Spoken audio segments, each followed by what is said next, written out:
Okay, thank you so much. Thank you, Juliet, for organizing this. And I also want to thank Jeff and Rachel for helping me edit this piece. It started out as a completely unfootnoted magazine article on the occasion of the Bauhaus centennial. They really helped me think about how to expand it and make it what I sort of had planned for this essay, which is for it to be much more about the political context of the Bauhaus than the school itself. I'm mostly going to be reading from a bit of the beginning and end, but I'll try to sort of hit some notes of the specifics of graphic design to the story toward the end. Okay, so in countless ways, the Bauhaus gave form to the modern experience, from the shapes of the letters we read to the arrangement of the cities we inhabit. Its canonical status is undeniable, which makes it both an object of praise and scorn. As its admirers argue, the school synthesized novel aesthetic and technological developments into an approach whose longevity proves its enduring relevance. To its detractors, the Bauhaus represents the origin myth of quote-unquote objective design, whose apparent universalism conceals the narrow particularity of its time and place. Discussions of the Bauhaus legacy quickly become not just formal or methodological arguments, but political ones. However, such debates threaten to exaggerate the Bauhaus's formative influence while downplaying the conditions and constraints that formed it. So in what follows, I want to try to treat the Bauhaus more as a symptom or an effect than a cause. The lifespan of the Bauhaus is coextensive with that of the German Weimar Republic.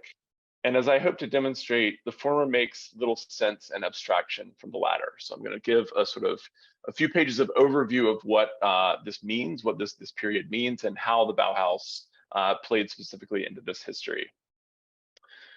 The Weimar period begins with the German Revolution of 1918 to 19, which deposed Kaiser Wilhelm II and brought World War I to a halt. The young republic was founded by the Social Democratic Party, which I'll call the SPD, in a coalition with the moderate Democratic and Catholic center parties. Responding to significant pressure from the extra-parliamentary left, the SPD went on to win several measures that we now take for granted as the baseline for liberal democracy. The Republic extended voting rights and gender equality. It guaranteed legal protections for unions and an 8-hour working day. Nominally socialist, the SPD framed post-capitalist society as a compelling but distant goal, one that could only be reached after a long period of peace and recovery. This in turn relied upon restarting the capitalist economy. But that economy, already burdened by harsh post-war reparations agreements, then proceeded to lurch from one disorienting crisis to the next. Wartime debt produced inflation, which spiraled into hyperinflation by 1923. The economy was stabilized the following year, but mostly on the backs of the workers. High unemployment and deteriorating working conditions were the necessary side effects of a 5-year boom. During this period, cities spent massive sums, often lent by American banks, on new housing developments, many of which employed modernist architects and designers. Such links to US finance, however, meant that the Depression of 1929 had a direct and devastating effect on Germany's economy. By 1932, a third of the national population was unemployed, and the legitimacy of the Republic was seriously in question. The Weimar period ends with Hitler's consolidation of dictatorial powers in 1933, at which point the SPD, the Social Democratic Party, was immediately banned. And this is also the last year of the Bauhaus. The origins of the Weimar era right can be traced to paramilitaries like the Freikorps, who were populated by nationalist veterans. But its more respectable wing extended from the traditional classes of the countryside to the large capitalists of the cities. Prominent figures in parliament, the churches, and the courts shared a resolve to overturn the gains of the revolution. Respected military officers secretly funneled arms and training to paramilitaries. The right was broadly united by the Dogstos-Legende, or the stab in the back myth, which held that the German army was defeated not abroad, but rather undermined at home by Jews, the left, and other degenerates, all of whom were to blame for Germany's humiliating terms of surrender. Such groups were depicted as parasites in a discourse that increasingly resorted to a language of racial hygiene. To the left were the communists, whose opposition to World War I had provoked a traumatizing split with the pro-war SPD.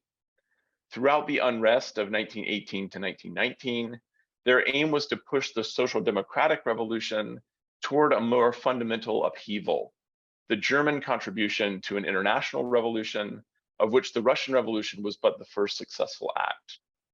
The left's base of power was in massive street demonstrations, as well as widespread strikes and mutinies. From occupied factories and armories, workers and soldiers' councils proposed an immediate socialization of productive relations. They largely rejected invitations to enter government and negotiate with the representatives of property and power. For communist theorists like Rosa Luxemburg, World War I represented the ultimate and potentially the final catastrophe of Western capitalism, gesturing mockingly at the grand promises of what she called, quote, our lofty European civilization. Luxemburg depicted the wartime crisis as a crossroads. The choices were now socialism or barbarism. The SPD's support for the war made them many enemies on the left, while their signature on the armistice cemented the hostility of the right. Taking fire, sometimes literally, from both sides, the SPD ordered a crackdown, a move which, given the conservatism of the institutions of law and order, was destined to fall much harder on the left than the right. In early 1919, the SPD dispatched Freikorps units to put down a communist uprising. The paramilitaries launched a brutal campaign of repression against strikers and militants, culminating in the assassinations of Rosa Luxemburg and fellow leader Karl Liebknecht. The Freikorps would later be implicated in a series of anti-Semitic pogroms in the East.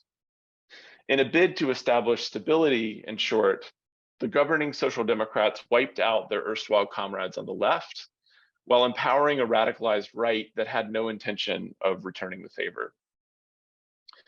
During the Weimar years, an unbroken mood of crisis translated to continuing appeals from both ends of the political spectrum.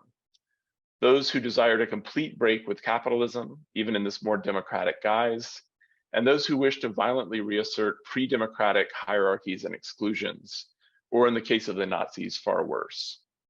But for most of the 1920s, the decisive and stable victories for the right, left, or center were elusive.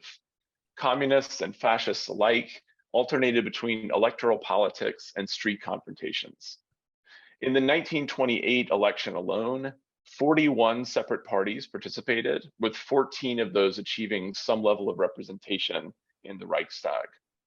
Accelerating political fragmentation, combined with the unprocessed trauma of the war, left many with the impression of a social world in which everything was up for grabs. For many historians and theorists, this provides some explanation for the interwar period's experimentation and innovation, which extended well beyond questions of economic or political organization. So I'm just putting up this kind of overview of the way that the Bauhaus fits into this story. So the Bauhaus, as we know, existed in three different forms. It was first a multidisciplinary art and craft school in Weimar, then a production-oriented institute of design in Dessau, and finally a private architecture school in Berlin. Over the course of its brief and turbulent life, interpretations of the institution's politics varied widely. Under Walter Gropius, the eclectic experimentation of the Weimar period gave way to a more practical footing in Dessau.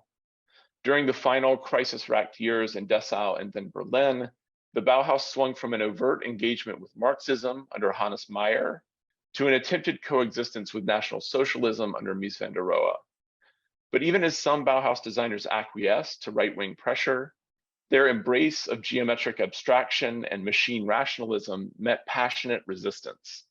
Flat roofs, bare industrial materials, and sans serif typography were read by nationalist commentators as irredeemably un-German and internationalist, or in less restrained language, as inherently Bolshevist and Jewish. The Bauhaus was chased across 3 cities by a metastasizing fascist movement, and the last options for negotiation evaporated in spring 1933 when the Gestapo seized the Berlin campus. A century since its founding, the legend of the Bauhaus remains overshadowed by these circumstances of its closure. Due to its long struggle with threats from the right, the school is often remembered as a left-leaning and progressive project destroyed by an enemy that was always external.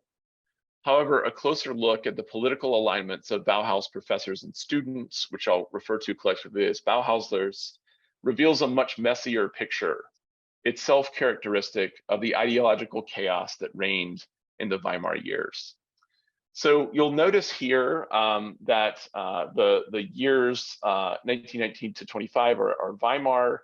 The next 3 years in Dessau are under the directorship of Gropius.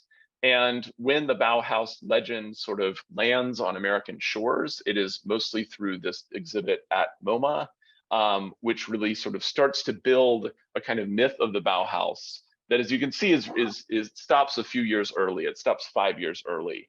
So I'm going to skip over some of that material, which I think is probably fairly well known here, and move on to some of the other directors, particularly the middle director, Hannes Meyer. The Bauhaus was on relatively, this move from Weimar to Dessau is also, a measure of the right-wing shift in politics that has the Bauhaus losing a lot of their funding. So they're sort of getting set back up in Dessau, where we're dropping back in. The Bauhaus was on relatively secure footing in 1928 when Gropius, worn down by political conflict and frequently called away from campus for architectural commissions, announced his intention to step down. He chose Hannes Meyer, head of the new architecture department, as his successor. To some Bauhauslers, this seemed an odd choice. Meyer was an outspoken critic of what he saw as the school's vague and bourgeois rhetoric of spiritual revolution. He planned to replace this, quote, bogus advertising theatricalness with a new, quote, functional collectivist constructivist direction. The Bauhaus would now be oriented toward necessities rather than luxuries, centering the needs of the working class. Design problems would take their cues less from formal exercises directed by expressionist painters and more from current research in the natural and social sciences. And here you can see that in what we heard earlier, the Ulm School is actually picking up on this aspect that was later very much neglected. Departing from the Bauhaus's official position that it was engaged in, quote, objective, entirely non-political cultural work, Meyer was open in his communist sympathies, arguing for a proletarianized Bauhaus where atomized individuals were united into cooperative teams. He rearranged the class schedule to more closely approximate an industrial workday. A growing body of communist students understood the Marxist worldview to be actually the only consistent outcome of a Bauhaus education. Trade union facilities and workers' housing completed under Meyer, after all, had clear precedents in projects initiated by Gropius, who once defended his own generous master's quarters by saying, quote, what we today consider luxury will tomorrow be the norm. Vasily Kandinsky and Joseph Albers, meanwhile, had begun sending alarming reports of student radicalization to the Democratic mayor, Fritz Hesse. Meyer's political sympathies naturally attracted controversy. Bauhaus students were overheard singing communist songs at a 1930 party, which produced a feeding frenzy in the right-wing press. Later, it came to light that Meyer had donated to a student group's mutual aid effort for a communist-led miners' strike. Attempting to stem the formation of a full-fledged communist cell at the Bauhaus, the masters dismissed 20 in the move that made Meyer himself a target of the students' ire. The mayor, however, was as intent on removing Meyer as he was on winning his impending re-election. When it became apparent that no amount of protest would reverse the decision, Meyer boarded a train for Moscow with what he called the Red Bauhaus Brigade of his closest students. Stalinist design policy, however, would prove hostile to Meyer, who rounded out the rest of his career as a city planner in Mexico. His directorship was all but erased for decades as Bauhaus alumni, led by Gropius, worked to actively suppress his contributions. Gropius had meanwhile contacted the talented and rigorously apolitical Mies van der Rohe. Though Mies's Bauhaus directorship is mostly remembered for his efforts to keep the school open, his first act as director was in fact to shut it down.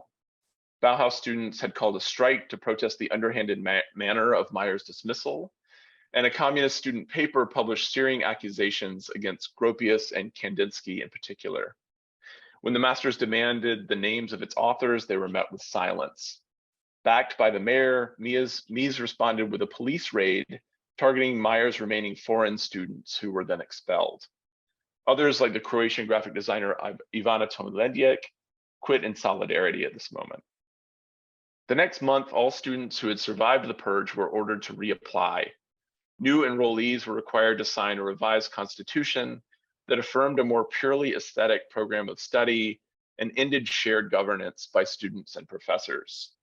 In an attempt to reduce expenditures, Mies increased tuition even as he slashed support for the workshops that provided students with a wage.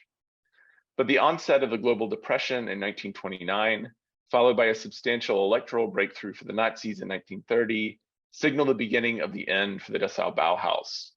Local National Socialists circulated a flyer ahead of the 1931 elections demanding a cessation of the school's funding. The cover of a protest against frivolous spending was belied by an accompanying demand for the campus's immediate demolition. The Nazis would later convert the Dessau complex into a home economics school for housewives of the Reich. During the Bauhaus's last days in Weimar, social democratic and communist politicians had been united in attempts to defend the school.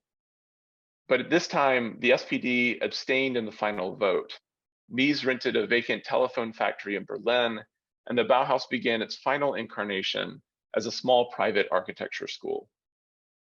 Writing from Dessau in late 1931, one student reported that only a few of his colleagues did not identify as socialists or communists.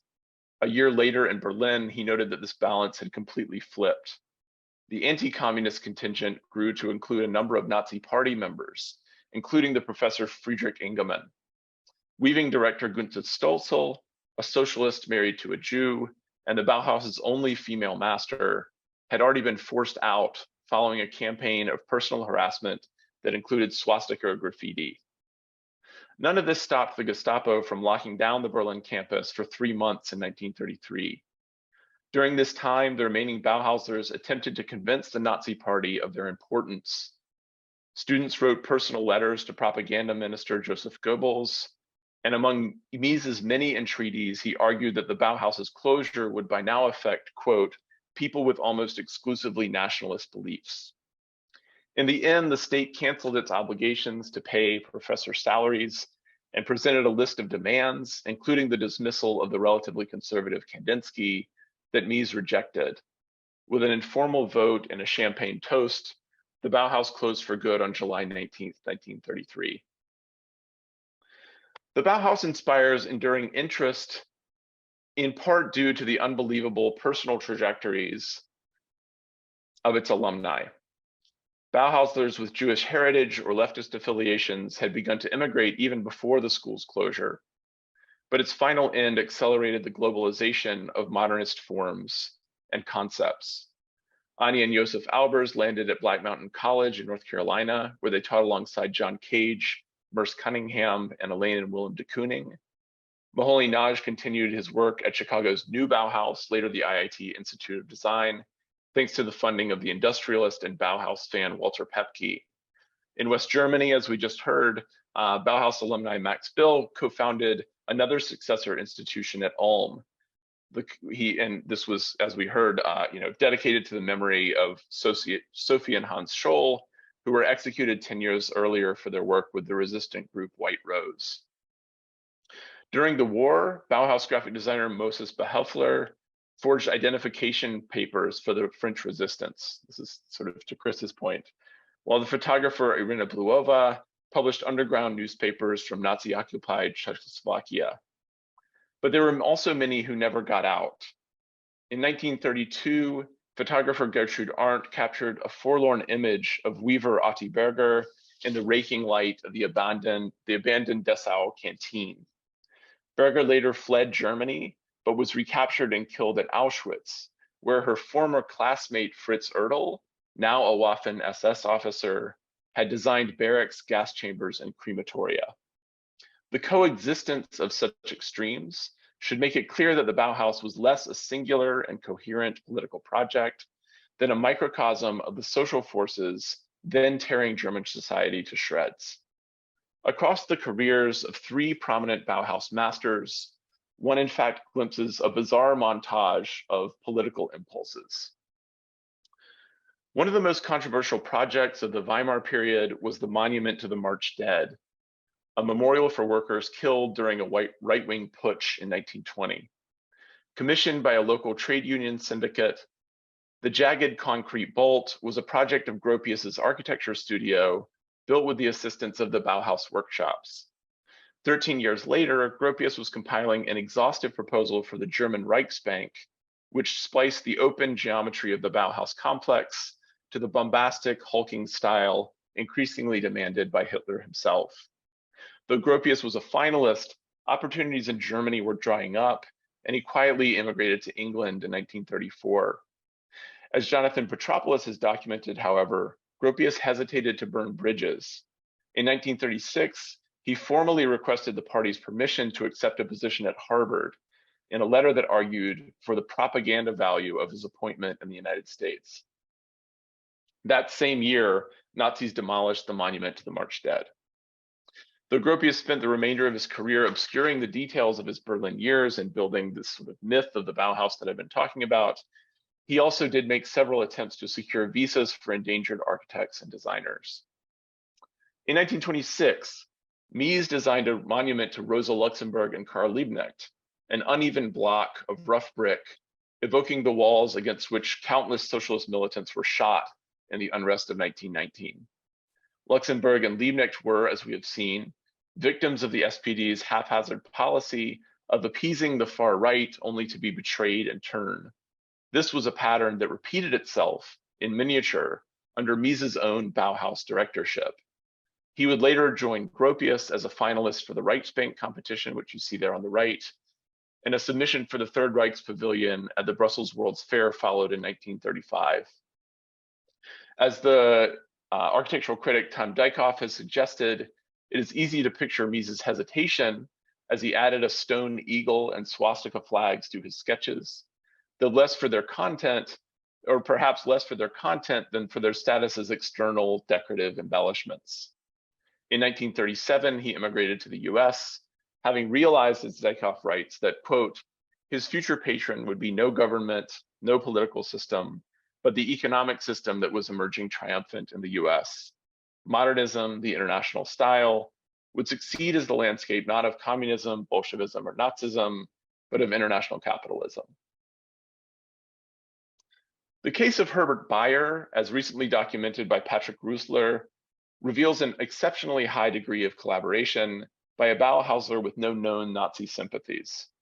After leaving the Bauhaus in 1928, Bayer established a successful advertising practice in Berlin. Despite the danger faced by his many Jewish friends, including his estranged wife, Irene Hecht, he stayed on well after the Nazi takeover. Bayer contributed design and illustration to three prominent efforts of Nazi propaganda. In his work on the 1934 exhibition German People, German Work, he was joined by Gropius and Mies on that exhibition design. But even Bayer's 1936 pamphlet for the Hitler Youth provided insufficient cover for his association with the Bauhaus. He fled the next year after one of his paintings was included in the Nazi-sponsored degenerate art exhibition. In the 1940s and 50s, Bayer, much like Gropius and Mies, would play a central role in the consolidation of corporate modernism in the US. He joined new Bauhaus patron Walter Pepke in founding the International Design Conference in Aspen, a meeting ground for design and corporate management, which would establish the model for the Modern Design Conference and also things like TED. Here's a collection of stamps from celebrating the different directors in East-West Germany and the United States. The political zigzags of these Bauhaus masters were not unheard of in a period of capitalist crisis met by rising challenges from the left and the right. However, the incoherent commitments of its most prominent alumni underline the ambiguity of the Bauhaus's politics of form. A century since its founding, it is commonplace to say that the Bauhaus was neither a school nor a style, but a utopian idea. But this was a utopia founded in the shadow of what Rosa Luxemburg called barbarism. The Bauhaus idea convinced a number of influential designers that their practice held an inherent life-reforming potential, one that could be actualized above or beyond the prevailing relations of social power. But because the Bauhausers nevertheless remained entangled in those relations, they frequently stumbled into affirming or even intensifying them.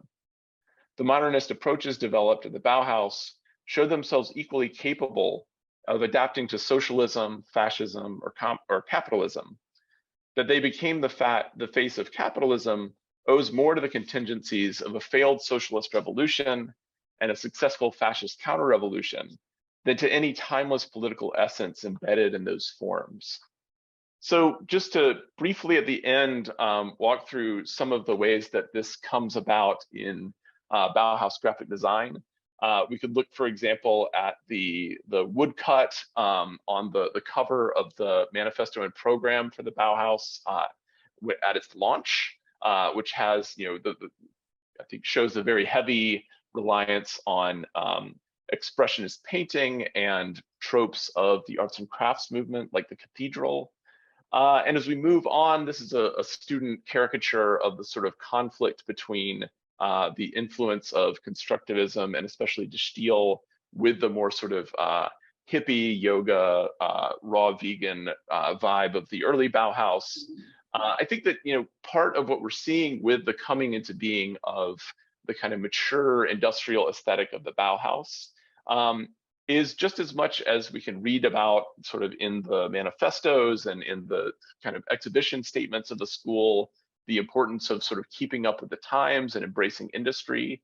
I think we also need to understand this as a moment in which the Bauhaus realized that it could depend less and less on the state as the political situation deteriorated and needed to focus more and more of its support from the market.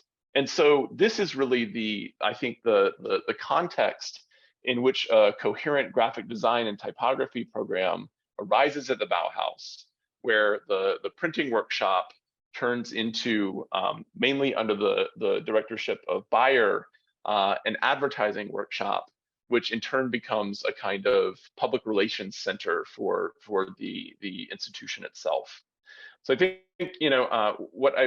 this is obviously a very canonical thing, but I see it as complementary with new challenges to the canon, because the question is, like, are we even getting the canon right? And I think that we sometimes in design history and design pedagogy have fairly thin definitions of terms like capitalism, communism, and fascism. And if there is anything even sort of mildly surprising about this account of the story, I think we probably have a lot of work to do still. Thank you.